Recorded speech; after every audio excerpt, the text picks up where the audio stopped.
first. BBC Radio Leeds. So it's not all doom and gloom on the retail front. There's a fair amount of doom and gloom actually. There's a certain amount of doom and gloom around as far as retail goes, and especially we're talking earlier about all the charity shops. More and more, they're flourishing according to the papers this morning. However, some places are doing a wee bit better. Brighouse, for instance, is bucking the national trend. It's one of only 6 places in the country to increase occupancy on its high street.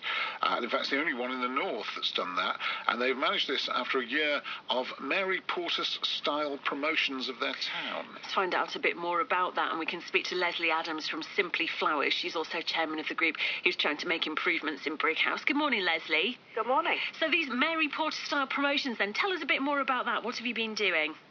Well, we started really last year by holding food and craft markets, just to encourage local shoppers to come in and see what we've got that's local, that's just around in the area, and they've been really successful. And has that led to people actually taking on shop units as opposed to just stalls? Yeah, we found that at the moment we've only got 6 shops up for rent within the town out of 150 that we've got, and we just had another 2 shops open last week. We've had a designer dress shop and a shoe shop open. So people are trying it and going, it's actually working here, so we'll take a shop. How much of it is down to confidence to encourage new businesses to give it a try, whereas they might have been a bit reluctant to over the last few years? Yeah, I think a lot of it is confidence. You can see that we've got a lot of people coming into town. We do have a busy high street. There's definitely a lot of people. A big catchment area we've got, really, because there's only about 32,000 people in Brighouse.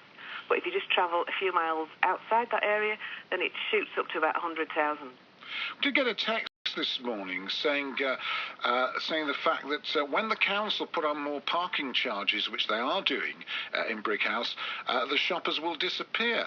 Is there anything in that? It's definitely a worry.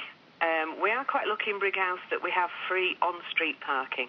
I think that is huge for the town, to be honest. A lot of people do come in because it's free, and it's easy to park here, so I think it would make a big difference if they did start to charge for on-street parking. So I suppose that would be your plea to the local authority then, that clearly, you know, if you're one of only 6 in the whole country where it's working and more people are taking up shops, to not scrap the free parking. That's it, and we've already put a petition in as well. We've got loads of people to sign. All over the shops we have the petitions in. Yes, I'll sign it, that's no problem. Yeah, they're really keen on that, so hopefully the council will hear that. And are there any other incentives they could be offering to encourage more businesses to set up, or is it really a question of the business owners doing more themselves to try and encourage shoppers? I think a lot of it is down to the business owners, really. Let's be honest, the councils don't have a lot of money, and you've got to do it for yourself. Get a great group of people together like we have and just get on and do things. And so what sorts of things? I mean, is it promotions, free gifts, that kind of thing? A lot of it is, like we said, the food and craft markets, and Brighouse hasn't been very good at shouting about itself. So that's what we've started to do, and we're just showcasing the town with the market. People haven't realised how many shops we have here and what a great selection we've got. And so people have been coming back. They don't just come for the market. Well, we wish you well with the project. Thank you for joining us this morning, Lesley. Thank you very much. Thanks. Now, that's Lesley Adams from Simply Flowers. She's also chairman of the group marketing Brighouse. Good news for donkeys this morning.